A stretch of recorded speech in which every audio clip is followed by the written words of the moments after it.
Jemi së bashku në këtë edicion Lajme, ku ndër të tjera do të ndiqni. Në qytetin e Vlorës është organizuar ceremonia kryesore shtetërore për ditën e pavarësisë. Ngritja e flamurit u bë në një ceremoni pa fjalime ku morën pjesë presidenti Meta, kreu i kuvendit Ruçi, kryeministri Rama dhe ministri i jashtëm i Kosovës Pacolli.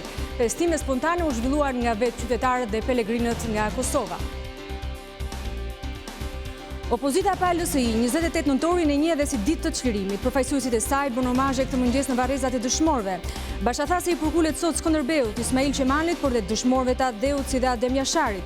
Bashkëthase për lirin luftohet çdo ditë. Nga tresa e tij me datat historike nuk kaloi pa u komentuar nga Rama. Në sheshin Skënderbej, ceremonia ngritjes së flamurit u bë nga kryebashkiaku Veliaj. Ai tha se sot mbushen 50 vjet edhe nga vendosja e bustit të Skënderbeut në sheshin me emrin e heroit kombëtar. Veliaj bëri paralelizma mes atyre që si shta dikur nuk e donin as himnin as flamurin, apo për ata që në ditët e sotme nuk e donin sheshin me qëndresën që po i bëhet projektit të Unazës së re. Në Korçë, ceremonia e festës kombëtare është zhvilluar edhe me një meshë për flamurin. Në këtë rit tradicional në qytetin me histori të gjatë patriotizmi, mitropoliti im Zot Johan Pelushi bëri thirrje që shqiptarët të mos e braktisin vendin e tyre. Agjenda kurçare e pavarësisë përfshiu dhe vizitën në xhaminë e famshme të Ilyas Bej Mirahorit. Patriotizmi që shfaqet në Shqipëri e Kosovë në rast të festash po qëndron më shumë në nivelin e propagandës. Po të analizojnë shifrat ekonomike, patriotizmi nuk ekziston.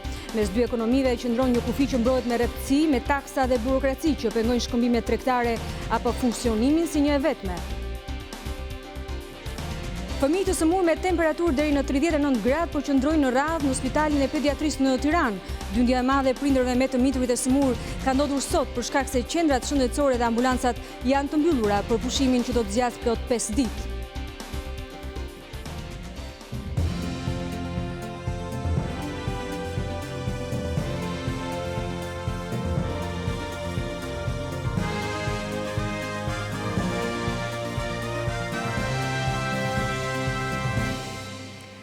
Njohim tani më gjërësisht. Në qytetin e Vlorës është organizuar ceremonia kryesore shtetërore për ditën e pavarësisë.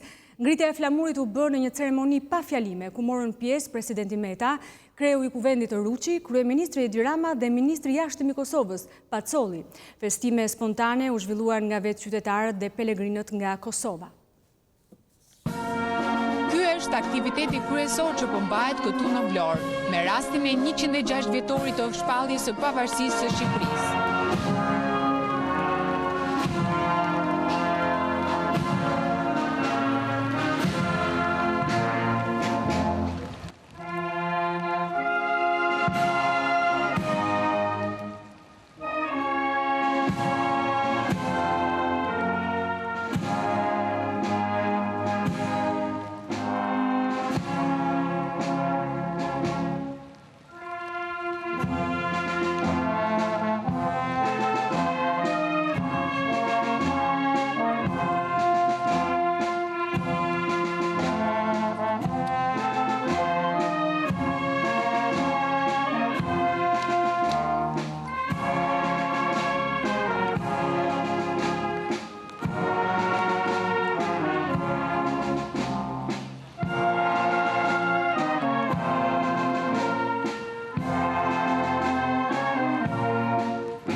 Si po ju duken festimet sot në Vlorë? Mirë, shumë mirë janë, shumë festimet. Festa shumë mirë. Ju uroj gjithë shqiptarëve anë e kam botës, edhe shpresojmë që sa më shpejt bashkimi kombëtar, i trojë shqiptare. Si ju duket atmosfera e festimeve si vjet? Mirë më duket, po t'ishte edhe me gjallë do ishte më mirë.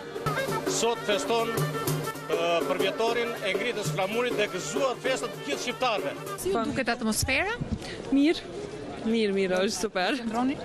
Urime që shqiptarëve kudo që janë.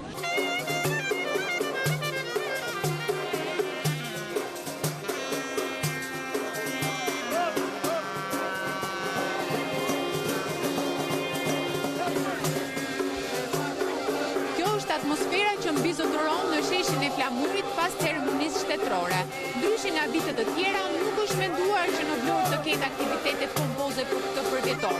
Ndërkohë që shqiptarë të shumë nga Kosova, por edhe vizit të tjera shqiptare, kanë menduar ta festojnë në mënyrën e tyre ditën e pavarësisë. Për Top Channel,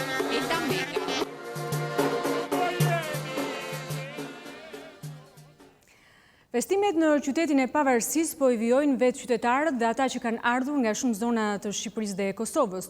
Por ne do të lidhemi me gazetaren Elda Menga, e cila ndodhet në qytetin e Vlorës. Elda, përshëndetje, si po vijon festa atje? Përshëndetje Monika, në Vlorë sot munguan vizitorët e shumt, ndryshe nga herët e tjera. Sidomos në shtëpinë e Flamurit, ose më saktë në shtëpinë kur është mbajtur mbledhja e parë e qeverisë, munguan vizitorët vendas dhe fëmijët. Por ne kemi vendosur që sot t'u tregojmë shtëpinë dhe vlerat historike të kësaj shtëpie, përmes një mini guide të vogël, të cilën unë do e bëj së bashku me Aurela Lajme Petron, e cila është guida turistike e Muzeut Kombëtar Historik këtu në Vlorë. Aurela, për cilën nga dhomat e kësaj godine ngjall më shumë kurreshje tek vizitorët? Në fakt ne jemi pikërisht në një nga pavionet më të rëndësishme dhe në një nga asetet më të rëndësishme të kësaj godine, pikërisht në zyrën e punës së kryeministrit të parë shqiptar Ismail Qemalit. Pikërisht kjo zyrë ka të veçantën e saj sepse këtu kryeministri i parë harxhonte pjesën më të madhe të kohës në ato muaj intensiv të qeverisë së përkohshme të Vlorës, ku dallojnë objektet origjinale dhe veçanërisht pena origjinale e Ismail Qemalit, me të cilën ai firmosi edhe aktin e shpalljes së pavarësisë. Por kjo nuk është dhoma e vetme e kësaj godine, e cila ngjall kurreshtje tek vizitorët. Sigurisht ka dhe dhoma dhe pavione të tjera në këtë godinë, të cilat janë mjaft interesante. Mund të përmendim hapësirën e cila përdorej nga qeveria e përkohshme e Vlorës për të pritur delegacionet e huaja, për aq kohë sa ajo punoi, pra pikërisht 14 muaj me radhë, nga dhjetori 12-s deri në janar të vitit 1914, ndërkohë që kemi edhe zyrën e mbledhjeve të qeverisë. Edhe kjo është një nga zyrat më të rëndësishme, ku janë marrë vendime të rëndësishme nga qeveria e përkohshme e Vlorës, qoftë në fushën e politikës së jashtme, të ekonomisë, ashtu sikurse dhe të arsimit, ku dallojmë edhe personalitetet ose ministrat e qeverisë së përkohshme të Vlorës. Ajo që dallon është pikërisht figura qendrore e Ismail Qemalit, i cili mbante 2 poste të rëndësishme, atë të kryeministrit dhe të ministrit të punëve të jashtme. Ajo që veçohet është përbërja e ministrave, të cilët vinin nga komunitete të ndryshme fetare, për të paraqitur një vlerë kulturore, tolerancën midis shqiptarëve që vazhdon të jetë edhe në ditët e sotme. Kjo godinë identifikohet edhe me balkonin, nga e cila është shkrepur edhe foto e famshme e firmotarëve të pavarësisë. Mund na thuash diçka më tepër? Po, në fakt, nga ky balkon është festuar përvjetori i parë i shpalljes së pavarësisë, pra 28 nëntor i vitit 1913, Ismail Qemali bashkë me kabinetin ministror, ndërkohë që për herë të parë pavarësia e Shqipërisë është shpallur nga sarajet e Vlorajve, atje ku sot njihet si sheshi i Flamurit në qytetin e Vlorës, ku ndodhet edhe varri i Ismail Qemalit. Monika, Muzeu Kombëtar i Pavarësisë është i hapur ditën e sotme nga ora 9 deri në 5 për vizitorët. Hyrja është falas në ditën e pavarësisë, ndërkohë për ditën e pavarësisë është menduar që të rihapet edhe në orën 7:30, ku do të ketë edhe disa animacione të ndryshme për nder të kësaj dite. Elda, të falenderoj për këtë mini guide drejt për së drejti nga shtëpia e pavarësisë në qytetin e Vlorës. Eci mëtej, opozita e palësi 28 nëntorin e një edhe si ditë të çlirimit. Përfaqësuesit e saj bën omazhe këtë mëngjes në varrezat e dëshmorëve. Bashkëthase i përkulet sot Skënderbeut, Ismail Qemalit, por dhe dëshmorëve të Adeut si dhe Adem Jasharit. Bashkëthase për lirinë luftohet çdo ditë. Nga tresa e tij me datat historike nuk kaloi pa u komentuar nga Rama. Demokratët u mblodhën në varrezat e dëshmorëve për të nderuar bashkë me pavarësinë dhe ditën e çlirimit, duke vijuar traditën e injorimit të 29 nëntorit. Pas omazheve dhe himnit kombëtar, kryetari demokrat u ndal për një mesazh me gazetarët. Numrat nuk kanë qenë asnjëherë pika e fortë e Lulzim Bashës, por konfuzioni i datave duket se e hutoi. Gëzuar nga zemra të gjithë shqiptarëve ditën e shenjtë të Flamurit, ditën e pavarësisë dhe lirisë së Shqipërisë dhe të kombit shqiptar. Sot përkuremi me nderimin më thellë para simbolit ton kombëtar, Flamurit kastriotëve që u ngrit për herë të parë në kështjellën e tyre me 28 nëntor 1424. Kryedemokrati mendoi se e kaloi si një lapsus i korrigjuar shpejt, duke harruar se Skënderbeu e ngriti Flamurin në Krujë më 1443 dhe jo më 1444. Gafën e dyfisht nuk ja fali Edi Rama, që postoi video në Instagram duke u gajasur me kreun në opozitës. Sipas Bashës, festat e nëntorit janë një mesazh edhe për shqiptarët e sotëm. Për lirinë dhe demokracinë duhet luftuar çdo ditë. Dhe jam sot në krah të gjithë qytetarëve që janë ngritur për të mbrojtur liritë e tyre dhe drejtat e tyre. Dhe e konsideroj ditën e sotme edhe një ftesë për një bashkim të madh të gjithë shqiptarëve. Në një betejë të përditshme e papushim, derisa liria e çdo shqiptari të jetë e pacënuar. Thirrjen e ambasadores gjermane që i kërkoi opozitës të kthehet në parlament, Basha nuk preferoi ta komentonte. Politika një ditë tjetër, faleminderit. Në sheshin Skënderbej, ceremonia e ngritjes së flamurit u bë nga kryebashkiaku Erion Veliaj. Ai tha se sot mbushen 50 vjet edhe nga vendosja e bustit të Skënderbeut në sheshin me emrin e heroit kombëtar. Veliaj bëri paralelizma mes atyre që si shta dikur nuk e donin as himnin e as flamurin, apo për ata që në ditët e sotme nuk e donin sheshin me qëndresën që po i bëhet projektit të unazës së re. Festimet për pavarësinë kryeqyteti nisi në monumentin e 100 vjetorit në Parkun Rinia, ku këshilltarët e Majt Bashkiak zhvilluan humazhe. Më pas ceremonia u sposua në sheshin Skënderbej, ku pranë heroit kombëtar u bë dhe ngritja e flamurit.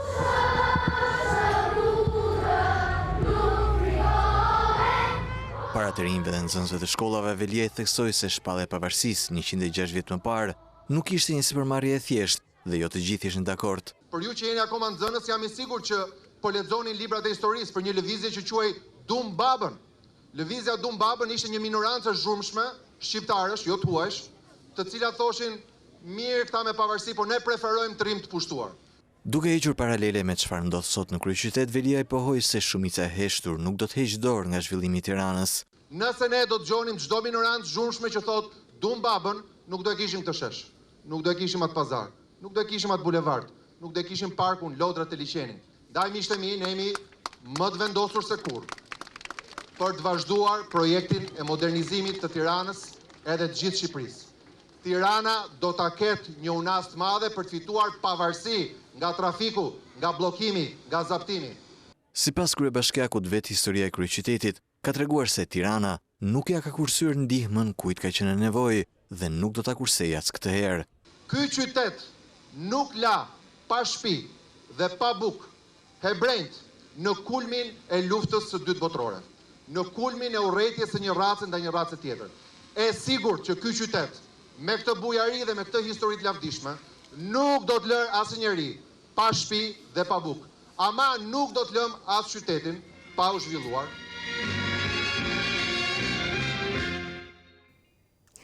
Festë sot ka edhe në Kosovë. Prishtina po ajsta Tirana është e mbushur sot me ngjyrat e festës kombëtare. Edhe në rrugë ka shumë entuziazëm për këtë festë, por për të sjellë direkt emocionet e festës atje, ne do të lidhemi direkt me korrespondentin e Top Channel në Prishtinë, Driton Siqeca. Përshëndetje Driton dhe gëzuar, si po shkon festa në Kosovë? Përshëndetje Monika, gëzuar gjithë shikuesve, me që ne kishim një lidhje në lajmet orës 9 në Top Channel. Ndërkohë derisa ne po flasim, temperatura në Prishtinë është 0 gradë Celsius, por kjo nuk i ka ndalur qytetarët e gjithë Republikës Kosovës të tubohen në rrugët e kryeqytetit kosovar në Prishtinë për të festuar festën e madhe të pavarësisë së Shqipërisë. Megjithatë, nuk ka pasur asnjë organizim institucional, qytetarët po ishin edhe në prapavi, në ngjyrat kuqezi në Prishtinë, në sheshin Nëna Terez, respektivisht shumë afër sheshit Skënderbeu, ku po mbahet edhe panairi tradicional Blesh Shqip, ku po marrin pjesë 130 biznese, nga të cilat 50% janë nga Shqipëria.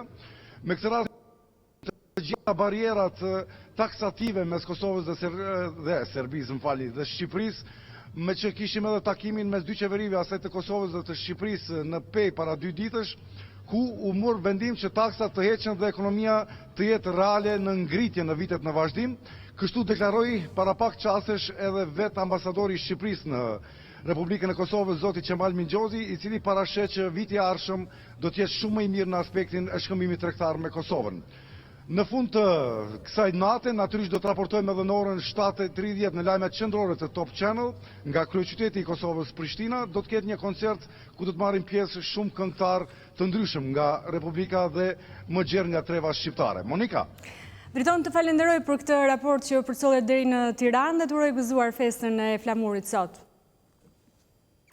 Nëntor, ceremonia e festës kombëtare është zhvilluar edhe me një mesh për flamurin. Në këtë rit tradicional në qytetin me histori të gjatë patriotizmi, mitropoliti i Mzot Johan Pelushi bëri thirrje që shqiptarët të mos e braktisin vendin e tyre. Agjenda kurçare e pavarësisë përfshiu edhe vizitën në xhaminë e famshme të Ilyas Bey Mirahorit.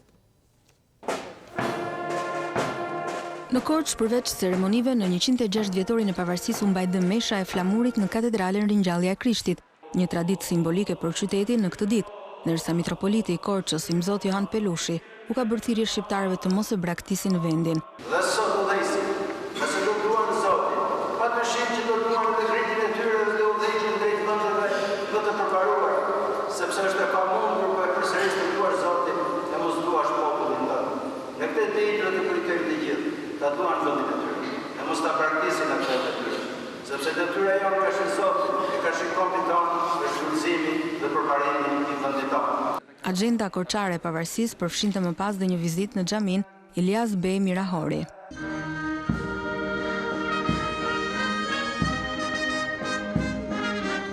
Ceremonitë e ngritjes së flamurit janë organizuar dhe në qytete të tjera të vendit. Në Shkodër, për 106 vjetorin e pavarësisë, interpretoi banda frymore e qytetit. Pas ceremonisë, kryetaria demokrate e Bashkisë Shkodër, Voltana Ademi, vendosi kurora me lulet e busti Luiq Gurakuqit dhe nderoi dëshmorët shkodran.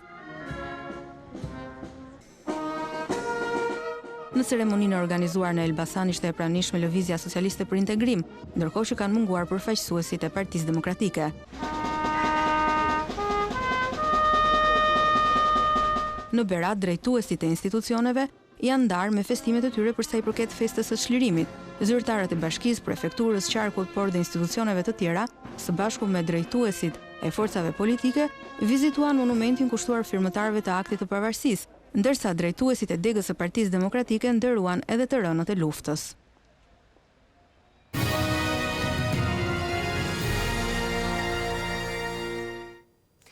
Patriotizmi që shfaqet në Shqipëri dhe në Kosovë në rast e festash, por qëndron më shumë në nivelin e propagandës. Po të analizojnë shifrat ekonomike, patriotizmi nuk ekziston. Mes dy ekonomive qëndron një kufi që mbrohet me rreptësime, taksa dhe burokraci, që pengojnë shkëmbimet tregtare apo funksionimin si një e vetme. Pas antarësimit në CEFTA dhe fal marrëveshjeve dypalëshe të tregtisë së lirë, Shqipëria dhe Kosova kanë hequr thuajse të gjitha taksat shtetërore në dogan.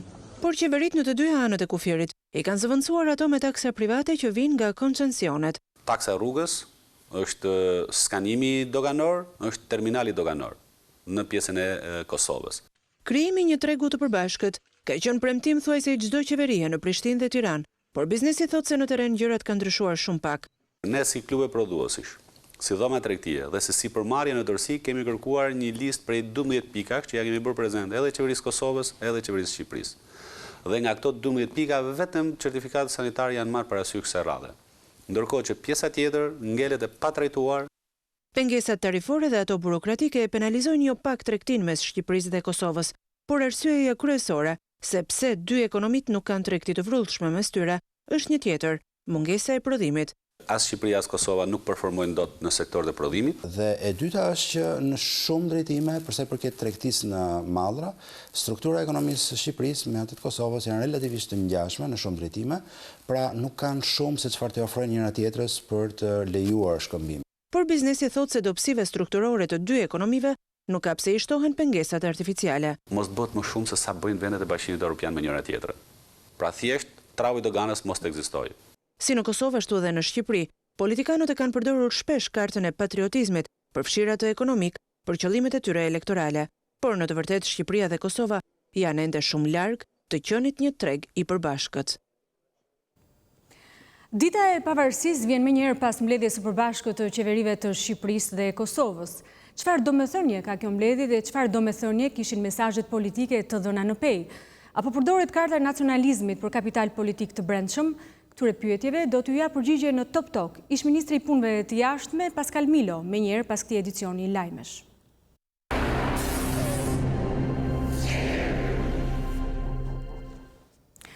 Fëmijët e sëmurë me temperaturë deri në 39 gradë po qëndrojnë radhë në Spitalin e Pediatrisë në Tiranë. Dyndja e madhe e prindërve me të miturit e sëmurë ka ndodhur sot për shkak se qendrat shëndetësore dhe ambulancat janë të mbyllura për pushimin që do të zgjasë plot 5 ditë.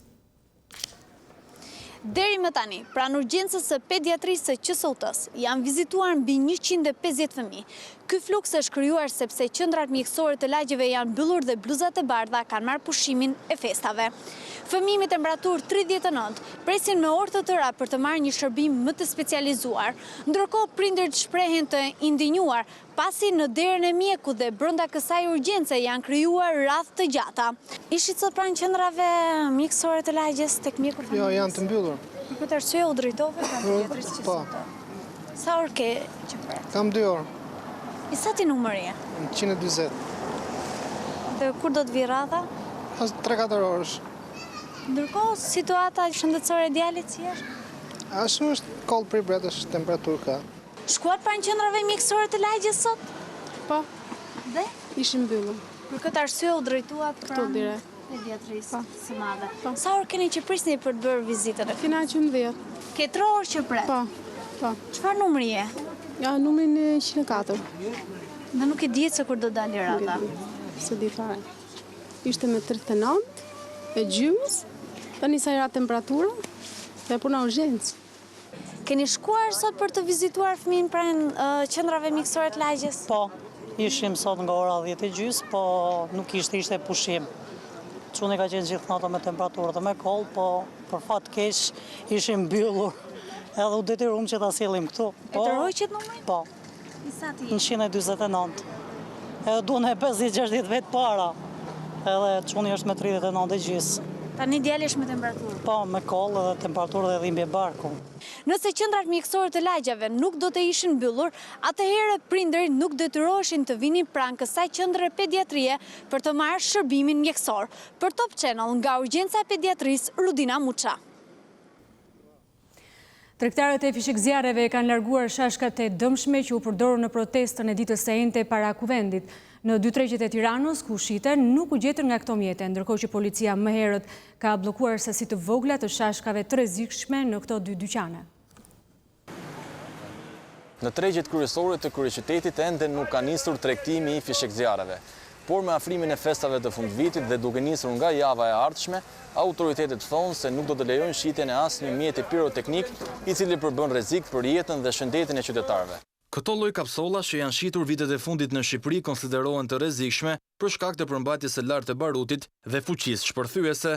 Ndonse këto ditë nuk shiten në masë, ato tregtoheshin në 2 dyqane në shkelje me kriteret dhe kushtet që parashikon ligji, ndaj dhe u sekuestruan nga policia e Tiranës, ndërsa pronarët e tyre u kallëzuan në prokurori. Edhe nga eksperimentet që policia zhvilloi me to, rezultoi se janë të afta të dëmtojnë edhe materiale të forta si metali.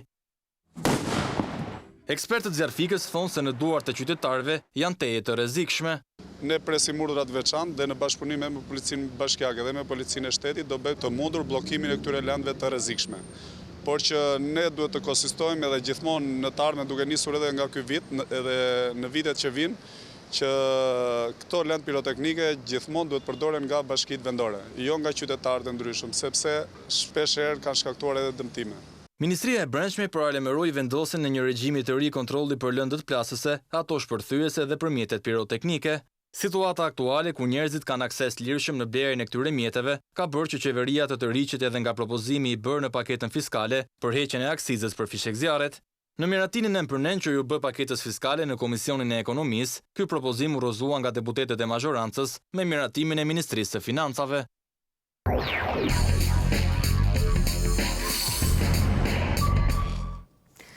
John Bolton, këshilltari për sigurinë kombëtare i presidentit amerikan, deklaron se Kosova dhe Serbia duhet të arrijnë një marrëveshje.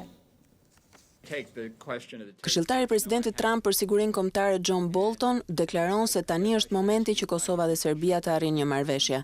Në mesin e tensioneve të shtuara mes dy vendeve, prej një seri e zhvillimesh që kulmuan me vendosjen e taksës 100% mbi produktet serbe, zyrtari i lartë i Shtëpisë së Bardhë bëri këtë koment në Twitter pas takimit me presidentin e Kosovës Hashim Thaçi.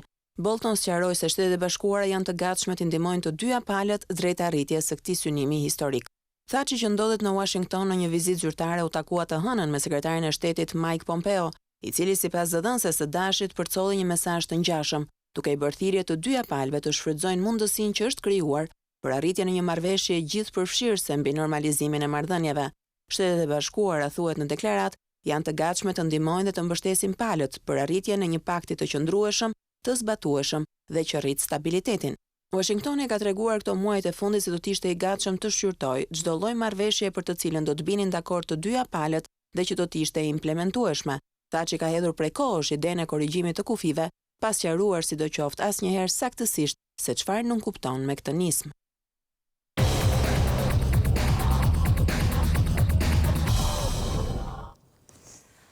Federata Shqiptare e Futbollit ju është bashkuar festimeve për 28 nëntorin, ditën e pavarësisë së vendit. Qeveria e Futbollit Shqiptar, ashtu si kurse çdo vit, organizoi Kupën Pavarësia, një eveniment që u zhvillua në stadiumin Skënderbeu të Korçës. Ato që diskutuan këtë trofe në finale ishin skuadrat e Strugës dhe Utrant, që në sfidat e tyre gjysmë finale fituan respektivisht kundër kampionëve të Shqipërisë së Skënderbeut dhe skuadrës Dykoriku. Në fund, skuadra që mundi të ngretë trofeun e Kupës Pavarësia ishte skuadra e Strugës, që e fitoi finalen me Utrant me rezultatin 1-0 me golin e Llogas. Për Strugën, ky është viti i dytë radhazi që e bën të sajën këtë trofe.